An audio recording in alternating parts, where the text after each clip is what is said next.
ഗാസാതെരുവിലെ ചോര കണ്ടേ ഞാനും എഴുതട്ടൊരു കണ്ണീർ കാവ്യം.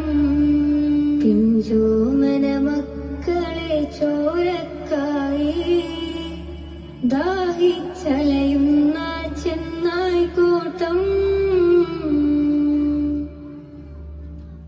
മരിച്ചത് ഞാനല്ല, നീയാണ് മുസ്ലിമേ. ഫാസിസ തടവറ